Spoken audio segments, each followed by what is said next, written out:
எல்லாருக்கும் வணக்கம். இந்திய அரசியல் சாசனம் நம்ம தமிழ்நாட்டில் இருக்கிற எல்லாருக்குமே கொடுத்துருக்கிற உரிமையில் ரொம்ப ரொம்ப முக்கியமானது ஓட்டிங் ரைட், வாக்குரிமை. ஒரு மனுஷன் உயிரோடு இருக்கான்றதுக்கு அடையாளமாக இருக்கிறதுல அவனோட ஓட்டுரிமை ரொம்ப முக்கியம். அதனால தான் voting is not only our right but also our life. ஒரு முக்கியமான விஷயத்தை பற்றி இப்போ நான் உங்ககிட்ட ஷேர் பண்ண போகிறேன். இது நான் ஃபஸ்ட்டு கேள்விப்பட்ட உடனே எனக்கே ரொம்ப ஷாக்கிங்காக தான் இருந்தது. இப்போ நான் பேசிகிட்டு இருக்கிற இந்த நேரத்தில் தமிழ்நாட்டில் இருக்கிற நம்ம யாருக்குமே ஓட்டு போடுற உரிமையே இல்லைன்னு சொன்னால் நம்புவீங்களா? நீங்கள் உட்பட யாருக்குமே அது இல்லை. நான் பயமுறுத்துறேன்னு நினைக்காதீங்க, அதுதான் நிஜமும் கூட. கொஞ்சம் ஏமாந்தால் நம்மளை மாதிரியே இன்னும் லட்சக்கணக்கான பேருக்கும் இதே நிலைமை தான்.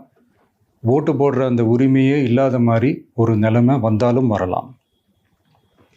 இதுக்கு மெயின் ரீசன் அந்த எஸ்ஐஆர், ஸ்பெஷல் இன்டென்சிவ் ரிவிஷன், சிறப்பு தீவிர திருத்தம்.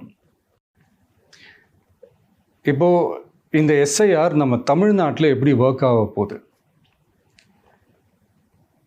கடந்த ஜனவரி மாதம் எடுத்த அந்த கணக்கெடுப்பில் 6,36,00,000 வாக்காளர்கள் நம்ம தமிழ்நாட்டில் இருக்கிறாங்க.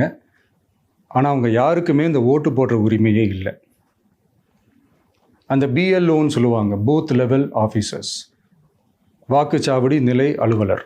அவங்க தான் வீடு வீடாக போய் அந்த ஃபார்மை கொடுப்பாங்க. அதை நம்ம ஃபில்அப் பண்ணி கொடுக்கணும். அதை தேர்தல் ஆணையம் அதை எடுத்துகிட்டு போய் அதை ஸ்க்ரூட்டினைஸ் பண்ணி அது எல்லாமே கரெக்டாக இருக்கான்னு செக் பண்ணி பார்த்ததுக்கப்புறம் அந்த வாக்காளர் பட்டியலை வெளியிடுவாங்க. அந்த வாக்காளர் பட்டியலில் நம்ம பேர் இருக்கணும், அப்போ தான் நம்மளால் ஓட்டு போட முடியும். அந்த புது பட்டியல் வர்ற வரைக்கும் நம்ம வாக்காளர்களான்றது அது உறுதியே செய்ய முடியாது. இன்கேஸ் அந்த புது பட்டியலில் நம்ம பேர் இல்லைன்னா அது ஒரு தனி ப்ராசஸ், அது ஒரு தனி ஃபார்ம், அது ஒரு தனி கிளைம்ன்ற மாதிரி அது ஒரு வேறு வேலை. ஸோ இந்த மாதிரி நிறையா சிரமங்கள் குழப்பங்கள் இருக்கிறதுனால மக்களுக்கு இது மேலே ஒரு கன்ஃபியூஷன் ஒன்று இருக்குது. இது என்ன வெரிஃபிகேஷனா இல்லை ஒரு மறைமுக ரீரெஜிஸ்ட்ரேஷனா இல்லை இது ஒரு நியூ ரெஜிஸ்ட்ரேஷன் மாதிரியே தானா அப்படின்ற மாதிரி நிறைய கன்ஃபியூஷன் இருக்குது. அவங்க செய்ய வேண்டியதெல்லாம் ஒன்று தான். இந்த மாதிரி வீடு வீடாக போய் அந்த என்யூமரேஷன் ஃபார்ம் நம்ம ஃபில்அப் பண்ணி கொடுக்கும்போது அதுக்கான அக்னாலேஜ்மெண்ட்டை அந்த பிஎல்ஓ அந்த ஆஃபீஸர்கிட்ட இருந்து நீங்கள் வாங்கிக்கணும். அது ரொம்ப ரொம்ப முக்கியம்.